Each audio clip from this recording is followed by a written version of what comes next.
నమస్తే, welcome to our channel. నేను Aditya. TDP కేంద్ర కార్యాలయం ధ్వంసం విషయంలో దేవినేని అవినాష్ని పోలీసులు గాలిస్తున్న సంగతి మన అందరికీ తెలిసిందే. ఇక ఆయన ముందస్తు బెయిల్గా హైకోర్టుని ఆశ్రయించారు. హైకోర్టు దాన్ని తిరస్కరించడం జరిగింది. తాజాగా ఇదే అంశంపై ఆయన సుప్రీంకోర్టుని ఆశ్రయించినట్టు ఒక వార్త అయితే బలంగా వినిపిస్తుంది. మరి ఈ అంశం గురించి మాట్లాడడానికి ప్రస్తుతానికి మనతో పాటు స్టూడియోలో ఉన్నారు ప్రముఖ సీనియర్ జర్నలిస్ట్ దుర్గా కుమార్ గారు. సార్ని అడిగి తెలుసుకుందాం. సార్ నమస్కారం. సార్ నమస్కారం ఆదిత్య గారు, మన వీక్షకులు కూడా నమస్కారం. సార్, టీడీపీ కేంద్ర కార్యాలయం ధ్వంసం విషయంలో దేవినేని అవినాష్ ముందస్తు బెయిల్గా హైకోర్టును ఆశ్రయించారు. అక్కడ ఆయనకి ఎదురు దెబ్బ తగిలిందని చెప్పవచ్చు. సో మొత్తానికి తాజాగా ఆయన అయితే సుప్రీంకోర్టును ఆశ్రయించారంటే ఒక వార్త వినిపిస్తుంది. మరి ఈ అంశాన్ని మనం ఏ విధంగా చూడొచ్చు? మరి సుప్రీంకోర్టులో ఆయనకి ఎలాంటి అనుభవం రావచ్చు అసలు? ఇప్పుడు ఒకటి ఆదిత్య గారు, గతంలో రాజకీయ పార్టీలు అనేవి ప్రత్యర్థి పార్టీల మీద దౌర్జన్యం, వాళ్ళ కార్యాలయాల మీద దాడులు చేయటం అనేది అసలు ఆ సంస్కృతి అనేది లేదు గతంలో. మన ఆంధ్రప్రదేశ్లో ఏం లేదు. మన మరీ ముఖ్యంగా ఆంధ్రప్రదేశ్ వరకే మనం పరిమితం అవుదాం. ఇతర కొన్ని ఉత్తరప్రదేశ్లోకి ఉత్తర భారత్ గురించి మనం మాట్లాడద్దు. ఇక్కడైతే ఆ సంస్కృతి లేదు. ఒక పరిపక్వత గల రాజకీయంగా నడుస్తూ ఉండేది. ఫస్ట్ టైము ఇవాళ ఒక అధికారంలో ఉన్న పార్టీ ప్రతిపక్ష పార్టీ కార్యాలయం మీద దాడి చేసి విధ్వంసం సృష్టించడం, అక్కడ ఉండే సిబ్బందిని గాయపరచడం తీవ్రంగా, తర్వాత అది ఒక పథకం ప్రకారం చేయటం, తర్వాత పోలీసులు కూడా మౌన సాక్షులుగా ఉంటాం. ఎందుకంటే చేస్తున్నది అధికార పార్టీ కాబట్టి పోలీసులు ఏం చేయలేకపోయారు. దానికి మనమేం వాళ్ళని నిందించాల్సిన అవసరం కూడా లేదు. ఎందుకంటే 2019 నుంచి 24 వరకు జరిగిన సంఘటనలో అధికార పార్టీ ఇలాంటి దాష్టికాలు చేసినప్పుడు వాళ్ళు మౌన పాత్రే వహించారు. వాళ్ళు అంతకు మించి ఎక్కడ సాహసించి ఆపిన సందర్భం లేదు. వాళ్ళు ఒక అధికార పార్టీ కార్యకర్తలాగా కూడా పనిచేశారు. ఈవెన్ తెలుగుదేశం పార్టీ కార్యాలయం మీద జరిగిన దాడిలో కూడా కొందరు పోలీసులు కూడా సివిల్ డ్రెస్లో ఉన్నారనేది కూడా బయటకు వచ్చింది. అది ఒక వ్యక్తి కూడా, ఎవరైతే కానిస్టేబుల్ ఉన్నాడో అతనే చెప్పాడు ఇది అయిపోయింది.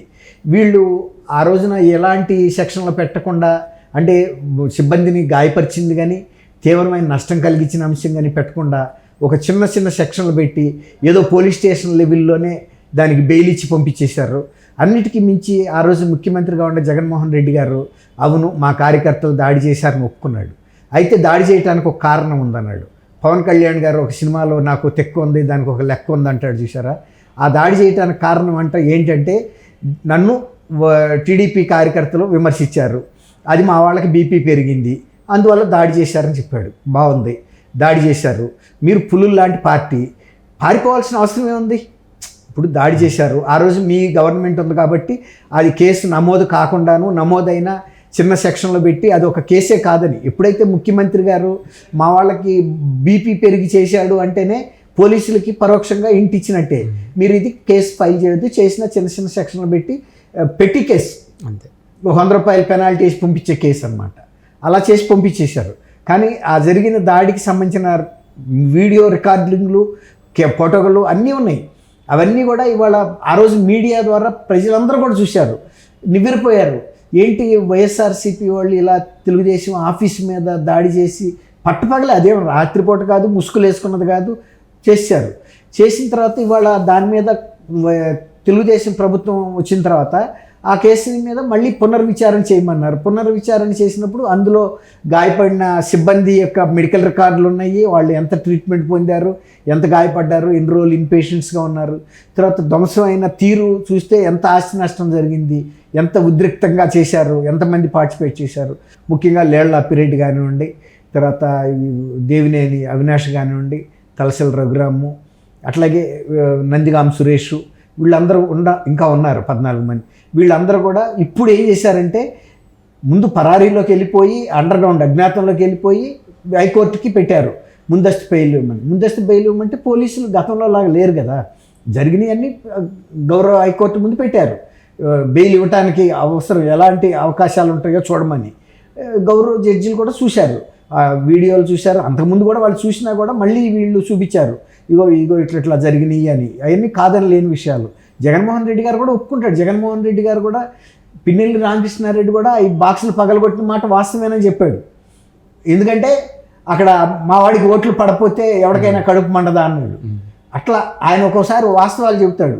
ఇప్పుడు దేవినేని అవినాష్ గారు ఆ రోజున కూడా ఏం చెప్పాడు, చాలామంది ఫోన్ చేసి వైఎస్ఆర్సీపీ ప్రభుత్వాన్ని విమర్శిస్తుంటే మీరు విమర్శించొద్దు, మీరు విమర్శిస్తే మీ మీద దాడి చేయాల్సి ఉంటుంది, ఆ బాధ్యత నాకు జగన్మోహన్ రెడ్డి గారు అప్పచెప్పాడు.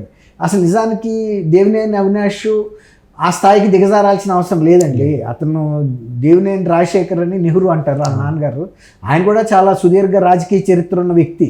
ఆయన కుమారుడిగా ఈయనకి ఒక ఇమేజ్ ఉండాలి తప్ప ఎవరో మోచేతి కింద నీళ్ళు తాగాల్సిన అవసరం అతనికి లేదు. జగన్మోహన్ రెడ్డి చేయమన్నందువల్ల నువ్వు ఇలా చేస్తే నువ్వు చాలా కుర్రాడివి, ఇప్పుడు నీకు చాలా రాజకీయ భవిష్యత్తు ఉంది. నువ్వు ఇట్లాంటి రౌడీయిజం చేసావంటే నీకు భవిష్యత్తులో ఎవడు ఓటేస్తాడు? ఆయన ఇంకా పైగా జగన్మోహన్ రెడ్డి అది ఒక పోర్ట్ఫోలియో లాగా ఈయనకి ఇచ్చినందుకు నేను ఎవరినైనా ఏదైనా చేస్తానని ఆయన వెళ్ళి అక్కడ చేయటం అనేది, జగన్మోహన్ రెడ్డి రాజకీయ స్ట్రాటజీ ఎలా ఉంటుందంటే నా చేత్తో నా కన్ను పొడిపించినట్టు. కన్ను అయింది కాదు, చెయ్యి అయింది కాదు, కన్ను నాదే, చెయ్యి నాదే. అట్లాగే ఇప్పుడు దేవినేని రాజశేఖర్ రాజకీయ జీవితం అంతా విజయవాడతో ముడిపడి ఉంది. విజయవాడలో తెలుగుదేశం కార్యాలయం అనేది ఒక ప్రతిపక్ష పార్టీకి చెందిన కేంద్ర కార్యాలయం. దాని మీద దాడి జరిగినప్పుడు ప్రజలు అంత ఈజీగా తీసుకుంటారండి? అది ఒక పవిత్రమైన ప్రదేశం, దానికి ఒక శాంటిటీ ఉంది. నువ్వు చేయకూడదు ఆ పని. నువ్వు కనుక నిజంగా కేవలం ఒక కిరాయి గుండాగానే బతకదలుచుకుంటే చేయొచ్చు, కానీ నువ్వు ఎమ్మెల్యేగానో ఎంపీగానో పోటీ చేసి భవిష్యత్తులో ఉన్నత పదవులకు రావాలనుకునే వ్యక్తివి నువ్వు ఇలాంటి పనులు చేస్తే ఎవరు హర్షిస్తారు? అది ఇప్పుడు ఆయనకి ఇవాళ తెలిసింది. అరెస్ట్ చేసేరాక వచ్చేటప్పటికి జైల్లో పెడతారని. పెడితే వెళ్ళు, ఏముంది దానికి? జైల్లోకి వెళ్ళడం తప్పే ఉంది. నువ్వు దాడి చేయడానికి వెనక తగ్గలేదు కదా ఆయన ఇచ్చిన ఆదేశాల ప్రకారం. అసలు అన్నిటికీ మించి జగన్మోహన్ రెడ్డి గారు చెప్పాలి, నాకు ఆ పార్టీ కార్యకర్తలై మీరు పారిపోవటం పిరికిదనాన్ని చూపిస్తుంది ప్రజల్లో. మీరు ఆ రోజున విరోచితంగా ఎలా అయితే దాడిలో పాల్గొన్నారో అట్లాగే వెళ్ళి పోలీసులకి సరెండర్ అవ్వండి. పోలీసులు ఏమి మిమ్మల్ని ఏం చేయరు కదా, తీసుకెళ్ళి జడ్జి ముందు ప్రవేశపెడతారు. అందులో దాడిలో మీరు దాడి చేసినట్టు ఇప్పుడు ఆయన్ని నందిగం సురేష్ని రిమాండ్కి పంపారు కదా. బేసిక్గా ప్రైమా ఫేసి అంటే ప్రాథమిక సాక్ష్యాధారాలు లేకుండా ఎవరిని రిమాండ్కి పంపరు కదా. అట్లాగే వెళ్ళి సరెండర్ అవ్వమని చెప్పాలి తప్ప పారిపోవటం ఏంటండి? బెంగళూరు వెళ్ళి మళ్ళీ ఢిల్లీ వెళ్ళి ఢిల్లీలో సుప్రీంకోర్టులో పిటిషన్ వేయటం, ఇప్పుడు అది ఎవరు చేయాలి? నేరస్తులు చేయొచ్చు, ఎందుకంటే వాళ్ళకి అదే వృత్తి. కాబట్టి ప్రజల ముందుకు వెళ్ళి ఆ ఓట్లు అడగాల్సిన అవసరం వాళ్ళకి లేదు. క్రైమ్ చేయటం, పారిపోవటం, అజ్ఞాతంలోకి వెళ్ళటం, బెయిల్ సంపాదించుకోవటం, మళ్ళీ రావటం. ఇప్పుడు వీళ్ళు ప్రజా జీవితంలో ప్రజల ముందుకు వెళ్ళాలి. ఎన్నికలు అవి మీకు అగ్ని పరీక్ష. గీట్రాయ్ అంటారు చూసారా, గీట్రాయ్ అది. అలాంటప్పుడు మీరు ఇంత చేసి పారిపోతుంటే మిమ్మల్ని ఏమనుకుంటారు? ఒక రాజకీయ పార్టీకి చెందిన వ్యక్తులు అనుకోరు, ఒక క్రిమినల్ గ్యాంగ్ అనుకుంటారు. ఒక దొంగతనం చేయటం, లేకపోతే ఒకళ్ళ మీద దాడి చేయడం, రైటింగ్ అంటారు దీన్నే, దాడి చేయటం, పారిపోవటం, ఆ కర్రలు అక్కడ పారేసి మళ్ళీ తర్వాత పోలీసులు అరెస్ట్ చేసినప్పుడు అరెస్ట్ అవ్వడం, లేకపోతే కోర్టుకు వెళ్ళి సరెండర్ అవ్వడం. ఇవాళ మీరు బాజప్తా మీ నాయకుడే చెప్పాడు, ఎస్ మా వాళ్ళే చేశారని. ఇవాళ ముందస్తు బెయిల్ కన్నా ఫేస్ చేయటం బెటర్ కదండి. ఎందుకు? ప్రజలు ఉన్నారు. ప్రజా కోర్టు ముందు అయితే మీరు ఎప్పుడైనా ఎన్నికల ముందెళ్ళి ఉంచోవాలి. అట్లాగే ఈ కోర్టు ఏది ఇస్తే అది తీసుకోండి, న్యాయస్థానం. అంతేగాని దాడి చేసినప్పుడు లేని భయం ఇవాళ పోలీసులు అరెస్ట్ చేస్తారంటే భయపడాల్సిన అవసరం ఏముంది? అంతే కదండి. అసలు యాక్చువల్గా పొలిటికల్గా వీరోచితంగా పోరాడేవాడు కూడా భయపడితే ముందు భయపడాలి. దాడి చేయటం తగునా తగదా అని, తగును అని నిర్ణయం చేసుకున్న తర్వాత ఇవాళ ఎందుకు జంకాలి? ఎస్ ఆ రోజు దాడి చేసింది మేమే, వాళ్ళు అరెస్ట్ అయింది మేమే, పోలీస్ కేసుని మేము ఎదుర్కొంటామని చెప్తున్నారు కదా, అది ఎదుర్కోవాలి. ఇది ఒక రకంగా ఒక తప్పుడు సంకేతాలు వెళ్తున్నాయి. వైఎస్ఆర్సీపీ అనేది ఒక క్రిమినల్ ముఠాలాగా ఉంది.